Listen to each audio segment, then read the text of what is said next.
What happens when a beloved talk show host tries to have a normal conversation with royalty, only to discover that some guests think the rules don't apply to them? In just 33 seconds, one shocking comment would turn a friendly interview into the most dramatic meltdown in daytime television history. Jennifer Hudson sat behind her glossy desk, her warm smile lighting up Studio A as the cameras rolled for what should have been another pleasant afternoon chat.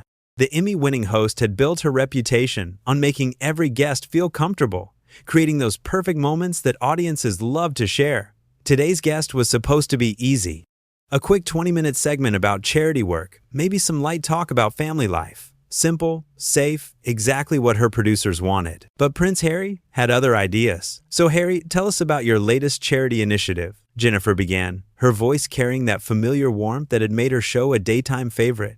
"I understand you're working with veterans again." Harry shifted in his chair, already looking uncomfortable.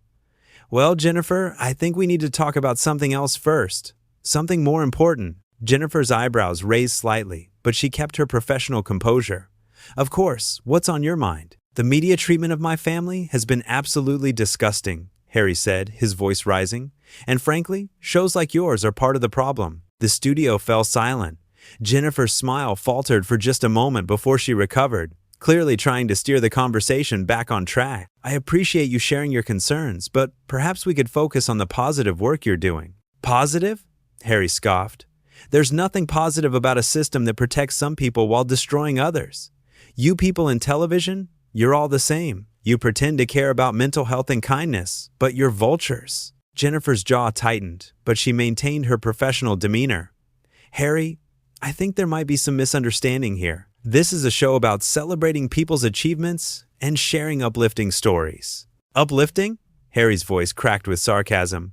"You want uplifting? Let me tell you what's uplifting.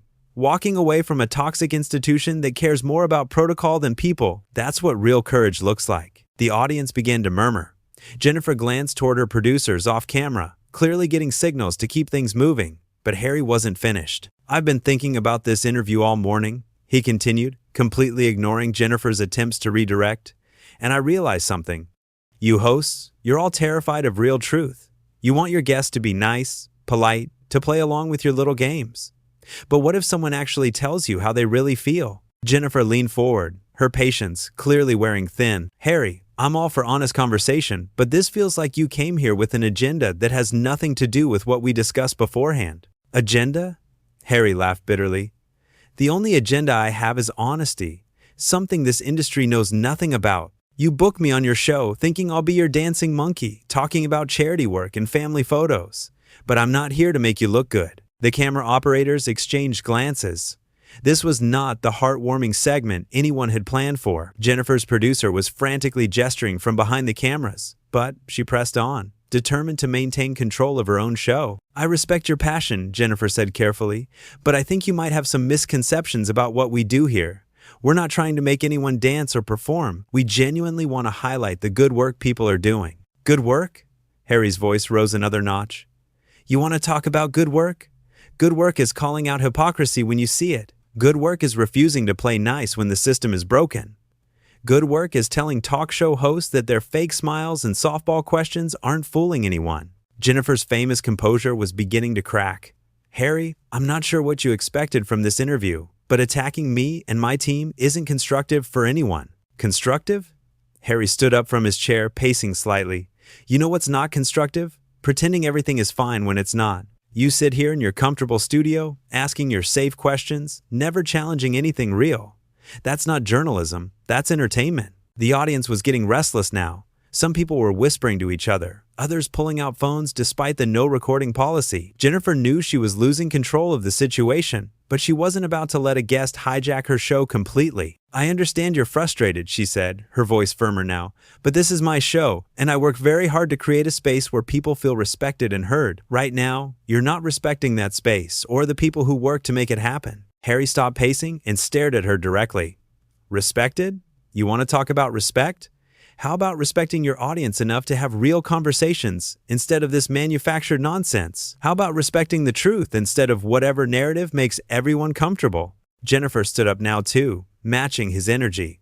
The truth is that you came on my show under false pretenses. You agreed to talk about your charity work, and instead you're using my platform to air personal grievances that have nothing to do with helping veterans or any of the causes you claim to care about. Personal grievances? Harry's face was flushing red. Everything is personal when you've lived through what I've lived through. Every single interview, every public appearance, every so-called friendly chat is part of a machine that chewed up my mother and spit her out. And now you want me to sit here and pretend that machine doesn't exist? The studio was electric with tension now. Jennifer's staff was clearly debating whether to cut to commercial, but the host herself seemed determined to see this through. This was her show, her reputation, her rules. "I'm sorry for what your family went through," Jennifer said, her voice steady but cold. "But that doesn't give you the right to come into my house and disrespect me, my team, and my audience. We invited you here in good faith." "Good faith?" Harry laughed harshly. "There's no good faith in this business. It's all about ratings and clicks and making money off people's pain. At least I'm being honest about it." Jennifer had heard enough. The woman who had built her career on kindness and warmth was done being kind. "You know what, Harry? You're right about one thing. This conversation is over." But Harry wasn't done. Not even close. As Jennifer stood behind her desk, clearly trying to end the segment, Harry stepped closer to the cameras, completely ignoring her authority. "Oh, so now you're going to cut me off?" he said, his voice dripping with contempt. "Just like that. The moment someone tells you the truth about your little circus, you shut them down. This is exactly what I'm talking about." Jennifer's eyes flashed with anger, but she kept her voice controlled. "Security, please escort our guest out." "Security?" Harry spun around to face her again. "You're calling security on me? For what? For refusing to play your game? For not being the grateful little royal who thanks you for the privilege of appearing on your show?" The audience was completely silent now, watching this unprecedented meltdown unfold. Jennifer's security team was already moving toward the stage, but Harry held up his hands mockingly. "Don't worry, I'm not going to break anything," he sneered. "Though, honestly, this whole setup deserves to be broken. Look at this place. Look at these fake plants. These staged lighting setups. This whole manufactured environment designed to make people forget they're watching corporate propaganda." Jennifer had moved around her desk now, standing between Harry and her audience. "You need to leave. Now." "I'll leave when I'm finished," Harry shot back. "You brought me here to talk, so let me talk. Let me tell your viewers what really happens behind the scenes of shows like this. How you prep your guests, coach them on what to say, make sure nothing uncomfortable ever gets discussed." "That's not true and you know it," Jennifer replied firmly. "We had a pre-interview conversation about your charity work. That's what you agreed to discuss. Nothing was scripted or coached." Harry laughed bitterly. "Right, nothing was scripted. You just happened to have a list of safe questions that wouldn't upset anyone or challenge any systems or make anyone think too hard about why someone might want to leave their family and move to another continent." The cameras were still rolling, capturing every word. Jennifer's producers were frantically debating whether this was a disaster or the most compelling television they'd ever created. But Jennifer herself was focused on one thing: getting control of her show back. "Your personal decisions are your own business," she said, "but you don't get to use my platform to attack people who had nothing to do with whatever conflicts you're dealing with." "Nothing to do with it?" Harry's voice rose to near shouting levels. "Every single person in this building is part of the same system. Every camera operator, every producer, every audience member who sits there clapping on cue. You're all complicit in keeping things exactly the way they are." An elderly woman in the front row of the audience stood up. "Young man, that's enough. Jennifer is a good person who helps people every day." Harry turned toward the audience, his face twisted with rage. "Oh, so now the audience is going to defend their precious host? This is beautiful. This is exactly what I mean. You people are so brainwashed you can't see what's happening right in front of you." Jennifer stepped between Harry and her audience again. "Do not address my audience. These people came here to enjoy a show, not to be lectured by someone who clearly has issues they need to work through somewhere else." "Issues?" Harry whirled back toward her. "Issues, lady? The only issue I have is being surrounded by people who think politeness is more important than truth. Your audience doesn't want to enjoy a show. They want to feel good about themselves without actually doing anything difficult." The same elderly woman spoke up again. "You're being very rude to people who have done nothing wrong to you." Harry addressed her directly, ignoring Jennifer's attempts to intervene. "Nothing wrong? You sit there consuming this content that makes you feel warm and fuzzy while the world burns around you. You think watching Jennifer Hudson smile and ask nice questions makes you a good person? You think clapping for charity work you'll never actually support makes a difference? Jennifer had heard enough. She walked directly up to Harry, her voice low and dangerous. Get away from my audience. Get away from my set. Get out of my studio. But Harry was in full meltdown mode now. Your studio? Your audience? You think you own these people? You think because you won some awards and got famous that gives you the right to control how people think and what they're allowed to hear? I think being the host of this show gives me the right to decide what happens on this show, Jennifer replied, her patience completely exhausted. And what's happening right now is you're leaving. Security was closing in now, but Harry seemed energized by the confrontation rather than intimidated. This is perfect, he said, gesturing wildly. Look at this, everyone. The moment someone refuses to play along, out comes the muscle. The moment someone asks uncomfortable questions, it's time to escort them away. This is your beloved daytime television in action. Jennifer looked directly into the camera, addressing her audience at home rather than the man having a breakdown on her set. We're going to take a quick break, and when we come back, we'll continue with our scheduled programming. No, Harry interrupted, stepping in front of the camera himself. Don't cut away now. This is the most honest television you've ever broadcast. For once in your careers, show people what really happens when someone refuses to be managed and controlled. Jennifer signaled to her director to keep rolling, but she moved to stand beside Harry, making it clear she was still in charge. You want honesty? Here's some honesty. You came here angry about things that have nothing to do with me or my show. You're taking out your frustrations on people who are trying to help you share your message? That's not brave or revolutionary. That's just selfish. Harry's face contorted with rage. Selfish? You want to talk about selfish? How about profiting off people's stories while pretending to care about their well-being? How about building a career on fake empathy and manufactured moments?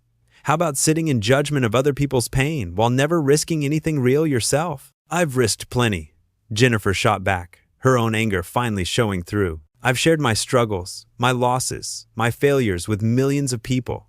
I've used my platform to highlight issues that matter and people who need support. What have you done besides complain about how unfair your incredibly privileged life has been? The studio erupted. Audience members were gasping. Some were standing. Others were trying to leave. Harry and Jennifer were facing each other like boxers in a ring, neither backing down. Privileged? Harry's voice cracked. You think losing your mother to media harassment is privilege?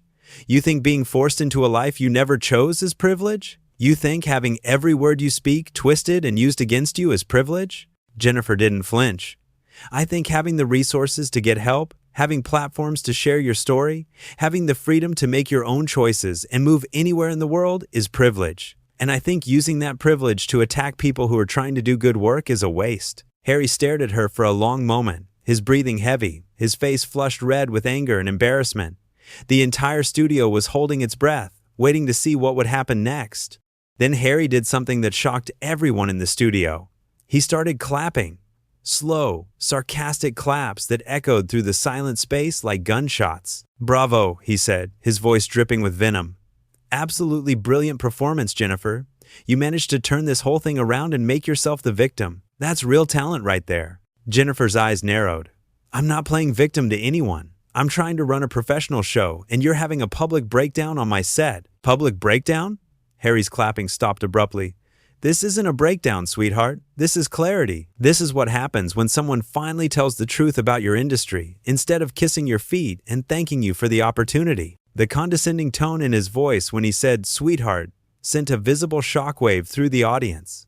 Several people audibly gasped. Jennifer's face went stone cold. Did you just call me sweetheart? She asked, her voice barely above a whisper, but somehow more threatening than if she had shouted. Harry seemed to realize he had crossed a line, but instead of backing down, he doubled down. What?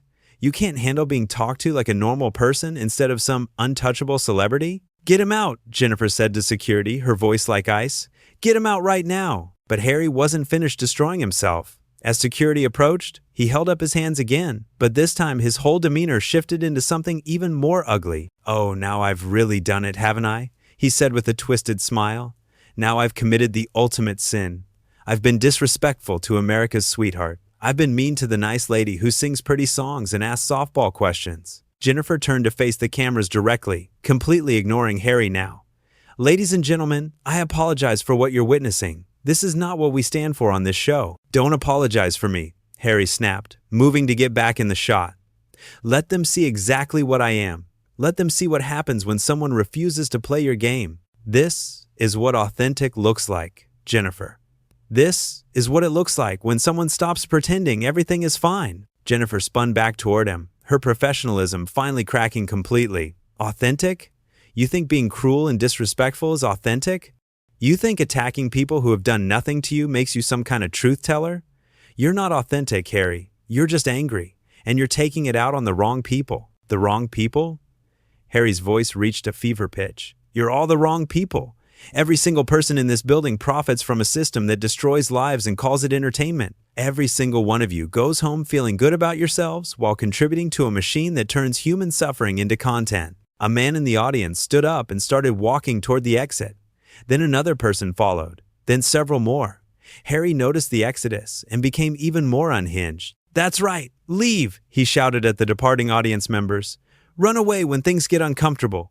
Go back to your safe little lives where nobody challenges your worldview. Jennifer had seen enough. She walked directly over to Harry, getting close enough that the cameras couldn't capture both of them in the same shot. You are done, she said quietly, but her microphone still picked it up. You are finished on this set, and if you don't leave right now, security is going to remove you physically. Harry leaned closer to her, his voice dropping to match hers, but filled with pure malice. You can't handle the truth, can you? You've built this whole career on being everyone's friend, everyone's safe space, and you can't stand that someone sees through it. The truth? Jennifer's voice was shaking with controlled fury. You want the truth? The truth is that you're a spoiled, entitled man who thinks the world owes him something because he had a difficult childhood. The truth is that millions of people have trauma and loss and pain, and they don't use it as an excuse to be cruel to strangers. The truth is that you're not brave or revolutionary. You're just broken, and instead of getting help, you're trying to break everyone around you. The words hung in the air like a bomb that had just exploded. Harry's face went through several expressions in rapid succession. Shock, rage, hurt, and finally, something that looked almost like recognition. But instead of backing down or apologizing, he went nuclear. Broken? He said, his voice rising back to a shout. You want to see broken? Broken is watching your mother die because people like you convinced the world they had a right to every moment of her life. Broken is being told to smile and wave while your family falls apart behind closed doors. Broken is being expected to be grateful for a cage just because it's made of gold. Jennifer didn't back away from him, even though he was now shouting directly in her face. And Broken is using that pain as a weapon against people who had nothing to do with causing it. I'm sorry for what happened to your mother. I'm sorry for what you went through. But I am not responsible for it. My show is not responsible for it, and these people in this audience are not responsible for it. Everyone is responsible, Harry screamed, his voice cracking.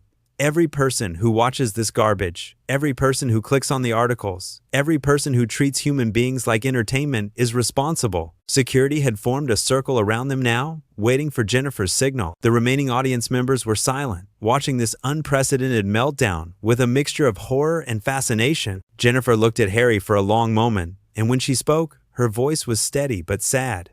You're right about one thing. People do treat human beings like entertainment.